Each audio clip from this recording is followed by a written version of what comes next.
Hello guys. तो पहली video में हमने डीएलएड के जो 2 वीडियो बनाए उसमें हमने 20 तक का पहले पार्ट में, सेकंड पार्ट में 40 तक के क्वेश्चन आंसर हमने अटेंड करे। तो अब है क्वेश्चन नंबर 41 से हम स्टार्ट करते हैं। क्वेश्चन नंबर 41, 22वां फीफा विश्व कप फुटबॉल 2022 कहाँ आयोजित किया गया? ऑप्शन नंबर डी कतर में। 42, नरसिम्हन समिति संबंधित है, तो ये है ऑप्शन नंबर सी बैंकिंग क्षेत्र में सुधार से। क्वेश्चन नंबर 43, निम्नलिखित कथनों में से कौन सा कथन पृथ्वी की स्थिति के संबंध में सत्य है? तो इसमें हो गया ऑप्शन नंबर बी, पृथ्वी की अक्ष एक काल्पनिक रेखा है जो इसके कक्षीय समतल से 66 सही 1/2 अंश का कोण बनाती है। फिर आता है हमारा क्वेश्चन नंबर 44, 26 जनवरी 2020 को भारत के गणतंत्र दिवस समारोह के मुख्य अतिथि कौन थे? तो इसमें हो गया option number D jeer messiest Bolsonaro.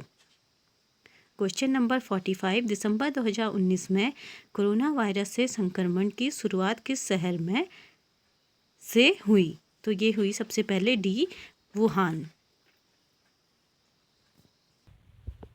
फिर आते हैं हम क्वेश्चन नंबर 46 में। तो वर्ष के प्रारंभ से लेकर अंत तक होने वाली टेनिस की ग्रैंड स्लैम प्रतियोगिताओं के आयोजन का सही क्रम कौन सा है?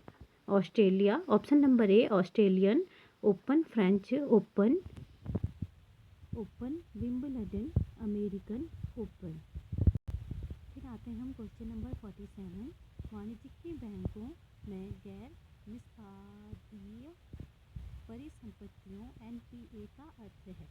ऑप्शन नंबर बी ऋण जिन पर ब्याज तथा मुख्य रकम की वसूली नहीं होती है। क्वेश्चन नंबर 48 हो गया, एक राज्य के महाधिवक्ता का कार्यकाल होता है, यह जो है ऑप्शन नंबर बी निर्धारित नहीं है।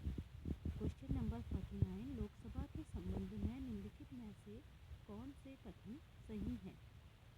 नंबर 1, संविधान के लोकसभा के सदस्यों की संख्या की सीमा तय की गई है। नंबर 2, संसदीय निर्वाचन क्षेत्रों की सीमा और आकार निर्वाचन आयोग द्वारा निर्धारित किया जाता है। ऑप्शन नंबर 3, फास्ट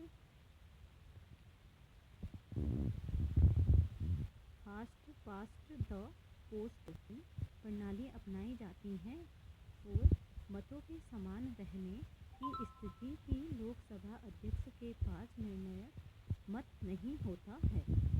तो इसमें सही हो गया हमारा ऑप्शन नंबर ए और 3। तो यहाँ पर हो गया ए।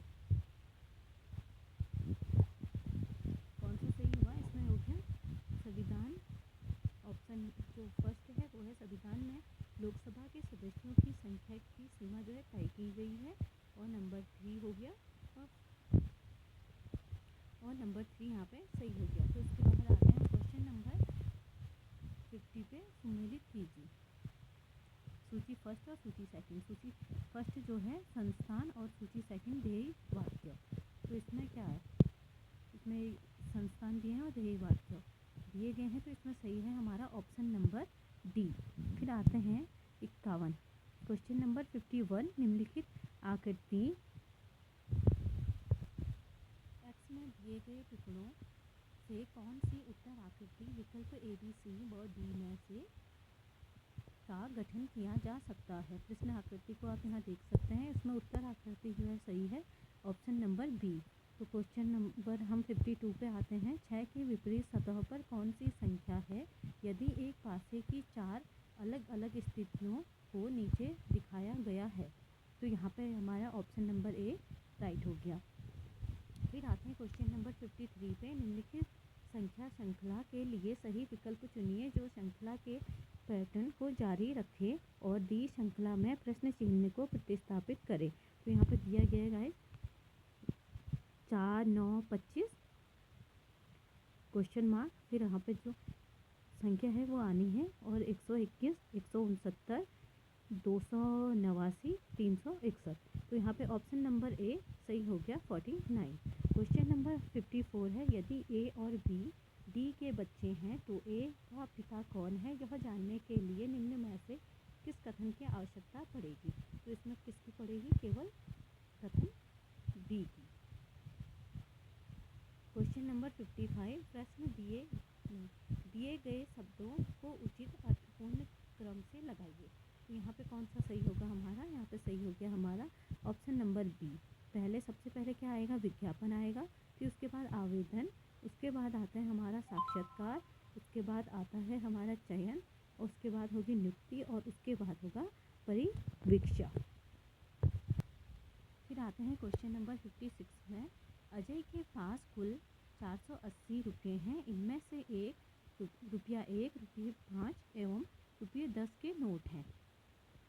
तीनों मूल्य वर्ग के नोटों की संख्या बराबर है, उनके पास कुल नोटों की संख्या कितनी होगी, तो टोटल कितने होंगे, इसमें ऑप्शन हो गया डी राइट 90। क्वेश्चन नंबर 57, अमर और कविता एक ही कक्षा में पढ़ते हैं। अमर ने एक दिन में 225 पृष्ठ की पुस्तक के 80 पृष्ठ पढ़े। कविता ने भी एक दिन में उसी पुस्तक के 2/5 पृष्ठ पढ़े। उक्त जानकारी के आधार पर निम्न कथनों में से कौन सा कथन सत्य है, तो आंसर जो ऑप्शन हो गया बी हो गया, कविता ने अमर से अधिक पृष्ठ पढ़े हैं। क्वेश्चन नंबर 58, नीचे दिए गए समीकरण को गणितीय रूप में सही बनाने के लिए किन दो चिन्हों की परस्पर स्थानांतरित, मतलब जो हो गया इसका मतलब हो गया बदलना करना चाहिए। यहाँ पे दिया है 19 गुणा 4 प्लस 26 भागा 13 माइनस 6 बराबर 80। तो यहाँ पे क्या करना पड़ेगा, ऑप्शन नंबर डी प्लस और माइनस, ये राइट हो गया। क्वेश्चन नंबर 59, सुमन कविता से लंबी है लेकिन राधा से छोटी है। गीता पूजा से छोटी है और पूजा कविता जितनी लंबी नहीं है। यदि सभी एक पंक्ति में अपनी ऊंचाई के अनुसार खड़ी हो तो मध्य में कौन रह जाएगा, तो इसमें मध्य में कौन रह जाएगा, कविता। क्वेश्चन नंबर हो गया 60, ये हमारा लास्ट क्वेश्चन है अभी। कुल बालक एक पंक्ति पे बैठे हैं, पी बाएं से 14वें स्थान पर तथा क्यू दाएं से 7वें स्थान पर बैठा है। यदि पी और क्यू के मध्य 4 बालक हैं तो पंक्ति में कुल कितने बालक हैं, तो टोटल हो गया ऑप्शन नंबर ए सही हो गया 25। गाइज आप मेरे चैनल को सब्सक्राइब करें, और यहाँ पे हम डीएलएड की रोज़ एक नई 1 से 20 तक के क्वेश्चन को लेके आएंगे, और डीएलएड का जो क्वेश्चन पेपर आता है वो 200 नंबरों का आता है। तो हम ऐसे ही प्रीवियस क्वेश्चन आंसर को यहाँ पे रिवीजन कराएंगे। Thank you.